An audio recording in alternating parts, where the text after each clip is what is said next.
Halo semuanya, sawadee-krap. Selamat datang kembali di segmen analisa. Kasus dari Brigadir Joshua kurang lebih adalah sudah 75% selesai dan akan menuju ke tahapan persidangan. Walaupun berkas dari kejaksaan itu dikembalikan ke penyidik karena ada beberapa data yang belum lengkap, tetapi ini adalah satu proses yang wajar dan sebentar lagi kita akan memasuki tahapan persidangan. Tetapi juga ada satu komentar yang menarik dari Ketua Komnas HAM, Taufan Damanik, bahwa jangan terlalu senang dulu pada saat Ferdy Sambo berhasil dibawa ke pengadilan, karena Ferdy Sambo itu adalah orang viral yang bukan sekedar viral dan bukan orang biasa aja. Ada aroma ketakutan yang aku lihat juga dari Ketua Komnas HAM di sini.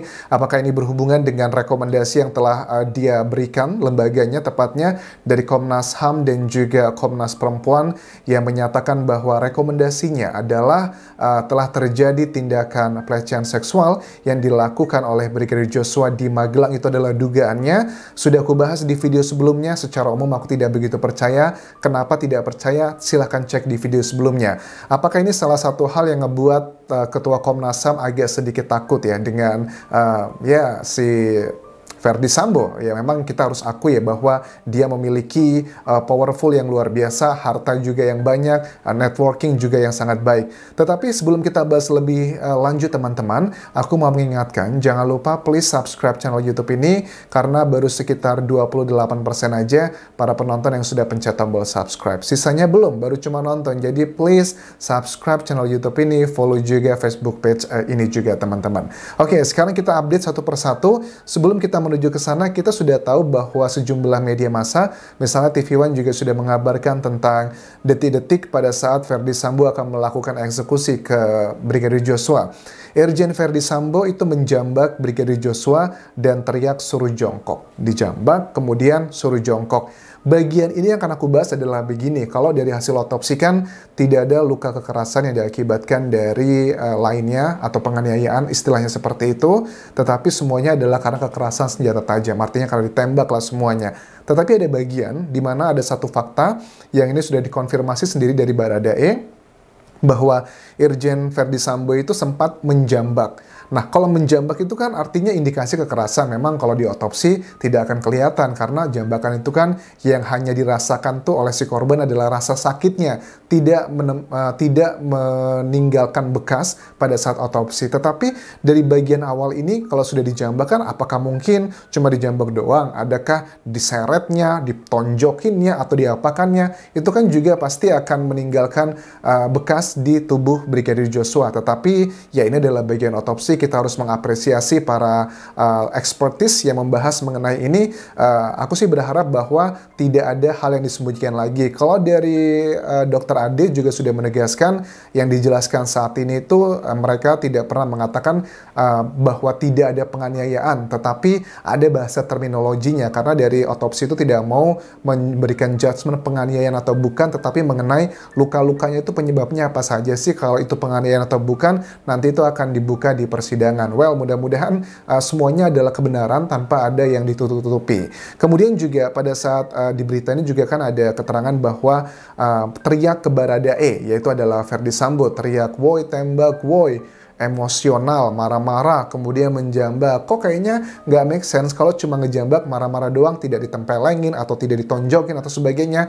Kok itu kayak ibaratnya kalau kayak makan itu nggak lengkap tanpa minum gitu loh. Jadi nggak komplit kalau kita lagi marah. Well, itu adalah bagian yang aku tinggalkan ke penilaian ke kalian semua. Apakah dengan hasil otopsi itu make sense atau tidak. Tetapi bagi aku ada beberapa data yang memang make sense dari otopsi, tetapi ada beberapa bagian misalnya tidak ada penganiayaan kok agak kurang bisa dipercaya ya dengan cerita fakta-fakta yang sudah disampaikan dari Baradae ini. Kemudian, Taufan Damanik, Ketua Komnas HAM, juga memberikan statement yang cukup membuat aku bertanya-tanya, kenapa ya kok Taufan Damanik mengatakan hal ini? Dia mengatakan bahwa hati-hati, Sambo bukan orang viral sembarangan. Dia sudah puluhan tahun di reserse. Well, reserse itu kan lembaga juga termasuk yang penyidikan ya, kasus-kasus kriminal, dan memang tidak bisa diawasi oleh masyarakat umum. Kalau KPK, kan kita bisa mengawasi apa kerjanya, hasilnya apa, keputusannya makanya juga bisa kita awasi kenapa. Tapi kalau reserse kan banyak hasil-hasil keputusan tindakan kriminal, itu ya keputusan dari tim reserse sendiri. Makanya dikatakan bahwa harus hati-hati karena dia sudah well experienced gitu, sudah punya pengalaman yang bagus menghadapi orang-orang kriminal. Jadi pada saat dia menaklukkan para kriminal di Indonesia, ya pastinya dia juga belajar lah, oh ternyata taktiknya seperti ini, oh ternyata modusnya seperti ini, oh ternyata ada link-linknya kesini-kesini. Dengan dia menangani kasus-kasus di reserse tersebut, dia juga ada knowledge yang sangat banyak sekali, tidak hanya sekedar knowledge, tapi juga ada jaringan-jaringan yang ini sudah bisa kita baca sekarang bahwa dia sudah mempersiapkan perlawanan secara hukum. Dia sudah tidak lagi peduli nih tentang opini ataupun juga tanggapan masyarakat, tetapi pada saat di persidangan nanti harus menguatkan 5 alat bukti. Jadi dia kayaknya timnya lagi benar-benar fokus ke 5 alat bukti. Pertama adalah keterangan saksi, keterangan terdakwa, keterangan ahli, petunjuk, dan juga surat. Pokoknya apapun opini di luar sana, dia hanya fokus pada kelima hal ini. Misalnya kalau keterangan saksi, aku melihat ini ya, kayaknya keterangan saksi cukup banyak yang dalam tanda kutip sepertinya linear dengan apa klaimnya. Misalnya tidak ada penganiayaan, keterangan ahli adalah misalnya otopsi, semuanya linear seperti apa yang dikatakan. Luka tembak pun kurang lebih sama seperti itu. Ataupun juga ada keterangan terdakwa. Terdakwa itu adalah tersangka di tingkatan penyidik ya. Pada saat di pengadilan mereka menjadi terdakwa ya, misalnya kayak Bribka RR, kemudian Kuat Ma'ruf, terus juga ada Baradae, terus juga Putri Chandrawati. Dari keempat tersangka lainnya memang hanya Baradae yang sepertinya sudah melakukan perlawanan ke Verdi Sambo. Misalnya dengan kita ketahui pada rekonstruksi yang lalu ada bagian yang sangat krusial di mana Baradae mengklaim yang menembak itu juga ada Verdi Sambonya, tetapi Verdi Sambo mengatakan membantah, oh saya tidak menembak, saya hanya menyuruh Baradae. Makanya dilakukan ada peran pengganti untuk Verdi Sambo karena dia mengklaim saya tidak melakukan itu. Itu adalah bagian yang sudah mulai dikonfrontasi. Tetapi kalau dari tersangka lainnya sepertinya mereka masih manut ya, nurut-nurut aja dengan Verdi Sambo, apalagi Putri Chandrawati yang mengatakan bahwa dia dilakukan tindakan seperti itu oleh Brigadir Joshua awalnya di rumah dinas Jakarta Selatan, sekarang pindah ke Magelang. Oke. Terus ada lagi keterangan dari Ketua Komnas HAM, sebagai bos mafia dia tahu bagaimana caranya keluar dari jeratan hukum. Aku tangkapnya di situ. Kadang waktu saya tanya nih, ada saatnya kadang dia menangis, kata Taufan Damanik, dan ada saatnya juga dia senyum. Ini kayaknya dia memberikan isyarat, lo nggak tahu nih siapa gue pada saat dia tersenyum seperti itu. Dan makanya aku bilang dia adalah termasuk kategori personality yang cukup manipulatif. Pak Mahfud MD pun juga mengatakan ya, pada saat sehari atau 2 hari setelah terjadinya pembunuhan tersebut, dia pun memanggil banyak orang-orang penting ya, dari lembaga-lembaga kayak LPSK, Komnas HAM, terus juga lembaga lainnya, bahkan juga banyak dari anggota Polri yang levelnya sudah perwira, dari Kadif Propam pun dipanggil, mendengarkan dia curhat dan juga acting nangisnya, dan banyak yang tertipu dengan acting dia. Ada yang tertipu dengan acting dia, ada juga yang sepertinya sudah terbiasa melakukan tindakan-tindakan yang melawan hukum karena sudah yakin mereka sangat powerful sekali, makanya mereka percaya diri. Dan juga sudah dilakukan sidang kode etik dan sudah ada pemecatan ke-6 anggota kepolisian, oknum ya, yang terlibat dalam obstruction of justice tersebut. Nah, kemudian direkonstruksi kata Ketua Komnas HAM ini bahwa dia melihat dan juga bertemu langsung dengan Verdi Sambo. Dia mengatakan begini, bahwa dia itu terlihat santai dan jalan dengan gagah saja. Dia jumpa saya juga nyapa, "Hai Pak," karena dulu memang kita sering ketemu di Komnas HAM. Kalau ada kasus dia sering datang ke Komnas HAM. Ini adalah keterangan dari Taufan Damanik. Artinya ya seperti kalian tahu ya, memang dia cukup matang jiwanya Verdi Sambo untuk menghadapi hal-hal tindakan kriminal seperti ini. Jangan berpuas diri kalau FS sudah berhasil dibawa ke pengadilan. Aku setuju sekali karena ada 5 alat bukti tadi yang sepertinya sedang diperjuangkan dari timnya Verdi Sambo. Sekarang kita beralih ke Ketua Komnas Perempuan Andi Yentriani. Ini juga menjadi salah satu topik yang mendapatkan pro dan kontra di masyarakat tentang rekomendasi kekerasan seksual yang dialami PC di Magelang.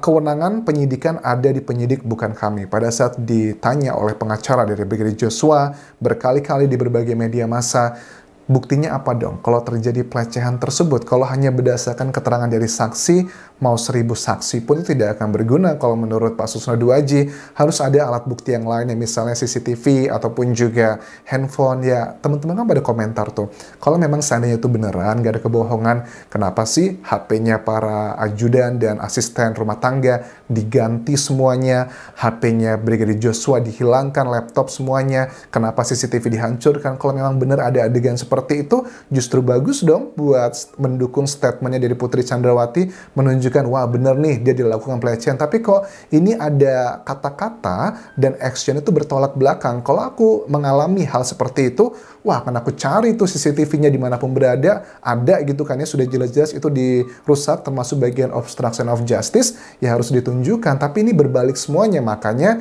kita sebagai masyarakat ya nggak langsung percaya begitu aja. Masa ada statement-statement yang dibilangnya telah dilakukan hal seperti itu, tetapi malah alat-alat buktinya dilakukan obstruction of justice oleh orang-orang yang mendukung dia selama ini, kan nggak sesuai logika berpikir gitu. Dimana yang namanya logika kita nggak make sense sama sekali. Kemudian dari Ketua Komnas Perempuan ini menyatakan bahwa pelapor dan terlapor sama-sama memiliki kebutuhan untuk diperiksa secara sesakma. Aku setuju sekali, tetapi juga dilihat dari track record-nya. Kalau sudah dilakukan kebohongan yang sudah pasti adalah kebohongan di rumah dinas Jakarta Selatan, sama semuanya, tetapi malah dipindahkan lokasi, yaitu juga menjadi salah satu catatan yang sangat khusus. Kalau dari Komnas Perempuan sudah memberikan rekomendasi, artinya mereka percaya begitu kan ya, dengan apa yang telah dikatakan si Putri Chandrawati. Walaupun dalam bahasanya mereka mengatakan itu adalah dugaan, walaupun mereka selalu mengatakan itu adalah tugas penyidik untuk menentukan apakah itu benar atau tidak, tetapi dari kita masyarakat awam melihatnya, berarti mereka ini adalah orang-orang yang percaya dengan adanya adegan ataupun juga tuduhan tersebut di Magelang. Ya, let's say kalau kita mau ngelamar kerja, kita butuh surat rekomendasi dari seseorang. Ya, pastikan orangnya memberikan rekomendasi ke kita karena dia percaya sama kita. Kalau nggak percaya, nggak mungkin ditulis rekomendasi itu. Ini pun juga sama, logikanya sama pada saat Komnas HAM dan juga Ketua Komnas Perempuan memberikan rekomendasi mengenai tuduhan tersebut, artinya bahwa mereka itu percaya dengan apa yang disampaikan dari para tersangka. So, it's really sad bagi aku pribadi, kayaknya mereka akan jatuh di lubang yang sama. Well, ini adalah opiniku. Aku juga mungkin bisa salah. Mudah-mudahan apa yang nanti di persidangan akan termunculkan sesuai fakta-fakta. Karena ya, apakah yang tidak terbukti sudah, apakah sesuatu hal yang tidak terbukti sudah pasti tidak terjadi, itu kan juga bukan jaminan ya teman-teman, karena yang disangkakan pasalnya adalah pasal pembunuhan berencana, itu lebih fokusnya ke sana dulu aja ya. Kemudian banyak korban kekerasan seksual, keputusan itu biasanya diserahkan ke orang yang dominan dalam keluarga dan biasanya laki-laki. Ini adalah sepertinya support ya yang diberikan dari Ibu Andi Yentriani untuk memberikan reasons atau alasan kepada masyarakat kenapa Putri Chandrawati berbohong pertama kali, karena alasannya dia tuh sebenarnya nggak mau ngomong ini ke media massa atau bahkan ke suaminya, nggak mau melaporkan karena ngerasa dia takut dan malu gitu. Well, takut dan malu bagi untuk ke Brigadir Joshua dengan level yang sangat jauh sekali dari jenderal, itu nggak make sense sama sekali. Yang ada justru si Joshua yang takut sama ibu putrinya begitu. So, itu adalah beberapa hal yang aku update mengenai perkembangan kasus Brigadir Joshua yang Putri Chandrawati dan timnya masih tetap kekeh dengan tuduhan yang awalnya di Jakarta Selatan dipindahkan sama hanya lokasinya ke Magelang. Thank you very much for watching this video. Sampai ketemu lagi di video berikutnya. Tinggalkan like dan juga komen. Please subscribe channel YouTube ini, follow Instagram dan juga Facebook pageku di Anjas Asmara di Thailand. Kalaupun kerap semuanya. Bye-bye.